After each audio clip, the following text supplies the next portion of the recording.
Padahal kalau di dalam mengaji Al-Quran, salah satu syarat Al-Quran itu bisa syafi'un, musyafa'. Bisa mensyafaati dan diterima syafaatnya itu adalah satu, menggurukan bacaan Al-Quran. Dan ini dicontohkan sama Kanjeng Nabi loh.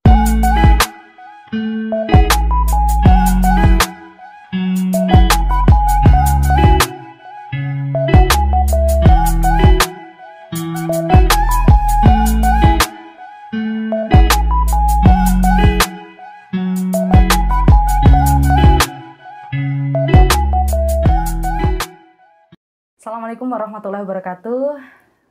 Kembali lagi di Kof Media Edukasi, Basa-basi Menginspirasi. Terima kasih buat teman-teman yang sudah menonton podcast kali ini. Saya Humaira Fisyarulia yang akan menemani sebagai host di pertemuan kali ini. Alhamdulillah bahagia sekali kita kedatangan tamu yang luar biasa. Seorang guru, seorang hafidz, rujukan keilmuan agama yang sering teman-teman temui di Instagram mungkin, pertanyaan-pertanyaan seputar fikih wanita, seputar menghafal dan lain sebagainya. Beliau adalah Ning Sheila Hasina Zamzami. Sugeng rawuh Ning Sheila, matur suwun. Sami-sami, kersa rawuh teng Nuha.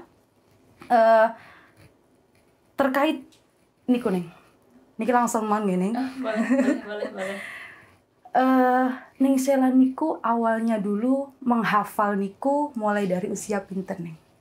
Kalau awal menghafal itu lulus SD, kebetulan saya termasuk anak-anak yang masuk SD-nya keawalan. Jadinya saya lulus SD umur 10. Jadi umur 10 tahun mulai menghafal di rumah awalnya, karena lulus SD ini kan bulan Juli ya, sekitar bulan Juli itu pertengahan tahun itu. Kalau di bulan Hijriahnya itu Rajab sama Sya'ban gitu. Sya'ban kalau tidak salah. Jadi saya mulai menghafal Ramadan sama Umi. Tapi kemudian Syawal saya ditaruh di Jepara. Jadi saya mulai menghafal umur 10 tahun, kemudian selesai menghafal umur 13 tahun. 3 tahun gini, niku ya. Untuk ziyadahnya mawon gini. Iya. Untuk ziyadahnya 3 tahun teman-teman. Jadi yang mengharap 3 bulan hafal, 1 bulan hafal, PR berat di murojaah gini. PR berat di murojaah. 3 bulan boyong, 6 bulan boyong, PR beratnya di murojaah. Lalu itu nih, fenomena sekarang banyaknya pondok pesantren yang dibangun, rumah tahfidz yang dibangun, dengan guru-guru yang mungkin memiliki kapabilitas yang kita tidak tahu seperti apa. Lalu sanad-sanad yang kita tidak tahu. Itu bagaimana cara kita untuk tetap bisa memilih pesantren yang tepat, memilih guru yang tepat untuk menghafalkan dan menyelesaikannya nih. Padahal kalau di dalam mengaji Al-Quran, salah satu syarat Al-Quran itu bisa syafi'un, musyafa'. Bisa mensyafaati dan diterima syafaatnya itu adalah satu, menggurukan bacaan Al-Quran. Dan ini dicontohkan sama Kanjeng Nabi loh. Saya belum kenalan loh Mbak. Panjenengan namanya siapa? Saya mau panggil siapa ini nanti? Dalam Ulia nih. Oh Mbak Ulia. Jadi tuh Kanjeng Nabi Mbak Ulia mencontohkan beliau derajatnya Kanjeng Nabi, tapi beliau itu menggurukan bacaannya terhadap malaikat Jibril. Kan Kanjeng Nabi itu kan tidak tergesa-gesa dalam menerima wahyu ya. Jadi menunggu malaikat Jibril menyampaikan Al-Quran secara penuh terlebih dulu, baru kemudian Kanjeng Nabi membacanya seperti itu. Nah ini menandakan bahwa orang itu kalau ngaji harus dengan guru, harus ada sanadnya. Nah sanad yang kita cari yang bagaimana? Yang muttasil ila Rasulillah. Kenapa? Karena sanad ibarat kabel. Kalau kabelnya nyambung sama pusat listriknya, lampunya nyala. Tapi kalau nggak nyambung sama Kanjeng Nabi, lampunya nggak nyala. Dan ini Al-Quran nanti nggak bisa mensyafaati. Nah, selain guru ini kita harus betul-betul meminta guru yang memang punya guru yang bersambung kemudian kepada Rasulullah. Yang kedua adalah bagaimana bacaan Quran kita itu dibaca dengan baik. Karena bacaan Al-Quran yang baik itu baru bisa berdampak, memberikan efek positif kepada yang membaca. Kalau bacaan tidak asal-asalan tidak asal-asalan. Lalu nih, untuk teman-teman di sini kan ini Pondok Duha ini mayoritas teman-temannya dari mahasiswa nih. Iya. Nah, banyak sekali distract, banyak sekali hambatan adanya organisasi, kegiatan kuliah yang mulai offline itu kadang-kadang menjadi alasan atau terhambatnya Mbak-mbak untuk tetap fokus hafalan. Nah, itu mungkin dari Ningsela ada bagaimana sih cara mengatasi hal tersebut untuk tetap fokus hafalan? Jadi kalau kita bicara nih masalah menghafal Al-Quran disambi dengan kuliah. Kalau sebenarnya menghafal itu kan biasanya nggak mau dimadu ya, Mbak Ulia ya. Cuma gimana kalau kita sudah kadung madu nih?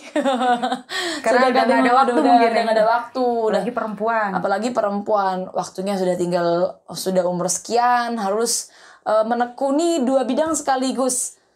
Kuliah dan juga hafalan. Maka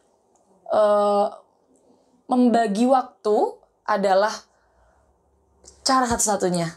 Satu-satunya membagi waktu yang baik dalam menghafal Al-Quran. Kalau tidak kuliah, membagi waktu sudah sangat penting, apalagi ketika kuliah. Maka membagi waktu adalah satu-satunya cara terpenting supaya hafalannya bisa sukses. Sementara di usia-usia seperti ini, quarter life crisis tuh bener-bener terasa gitu nih. Tantangan mulainya kenal orang lain, tantangan-tantangan pengen bekerja dan lain-lain. Bagaimana sih nih untuk kita tetap sudah di Quran aja dulu? Al-Quran ghaniyun la faqra ma'ah wal ghina la dunah. Kalau kita artikan, Al-Quran itu adalah kaya. Al-Quran kaya yang tidak ada miskin baginya. Dan kaya yang tidak ada bandingannya. Wal ghina la dunah. Kemudian walaysa minna malam yataghanna bil Quran. Dan bukan termasuk dari golongan umatku orang yang tidak merasa cukup dengan Al-Quran. Ini daunnya Kanjeng Nabi, Mbak Ulia, seperti itu. Jadi sebenarnya kalau semisal kita masih dalam tahap belajar, maka semisal memang ya ekonomi kita cukup lah. Tidak usah sampai kita punya berpikiran menuruti nafsu atau gengsi semata ya. Yang penting cukup untuk menyambung kehidupan. Maka tentunya kita harus mencukupkan diri dengan Al-Quran. Yang pertama, kita harus baca Quran dulu. Dengan memperbanyak membaca Al-Quran, efek positif yang pertama akan kita dapatkan adalah hati mudah menerima nasihat. Hati mudah untuk mendapatkan hidayah. Hati ini mudah untuk melakukan kebaikan.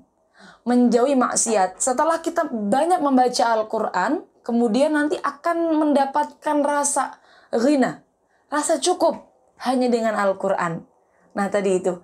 Jadi kita harus rasa cukup dengan Al-Quran. Nggak bingung mencari-cari kegiatan lagi ini. Tidak usah bingung mencari kegiatan-kegiatan yang lain. Akan tetap tersyafaati oleh Al-Quran. Betul sekali. Masya Allah.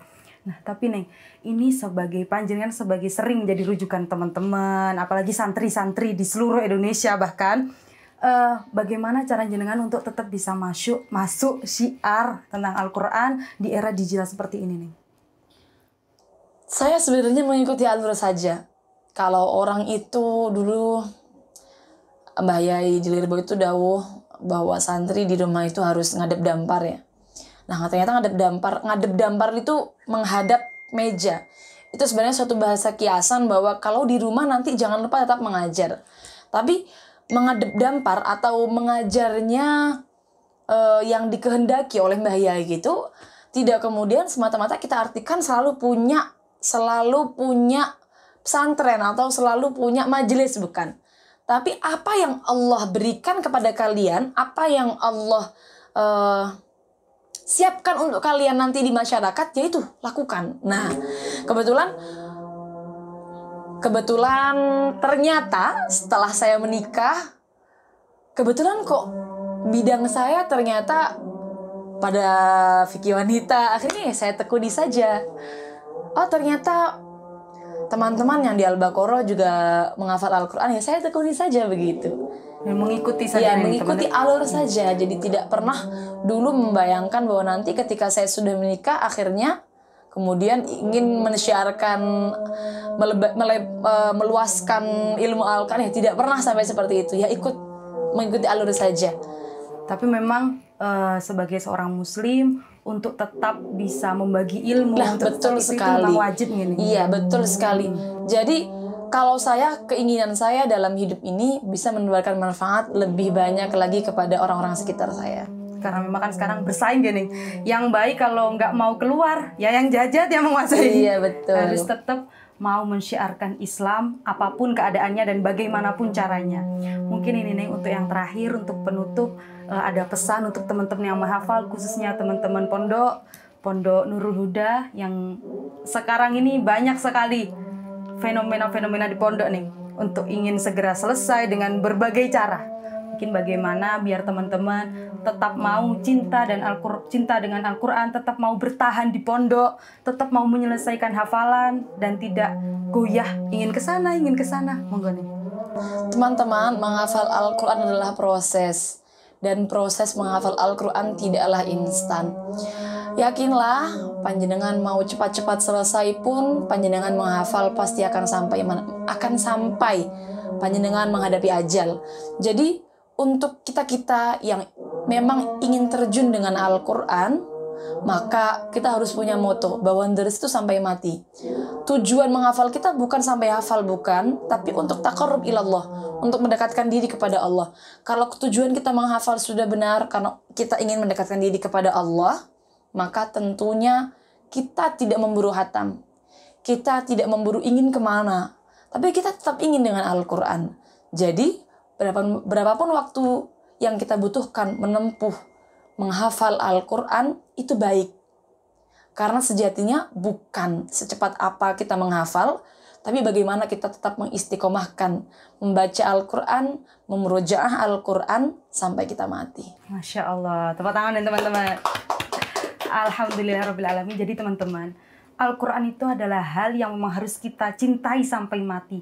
Harus kita jaga sampai mati. Kalau sudah berkomitmen menghafalkan, berarti kita juga berkomitmen untuk mencintai, menemui, dan memurojaah seumur hidup. Ngatan gak nih? Alhamdulillahirrabbilalamin. Teman-teman, podcast episode kali ini, terima kasih. Alhamdulillah acara kita sudah selesai. Semoga lain waktu kita bisa ngobrol bareng di sini gak nih? Di Kof Media.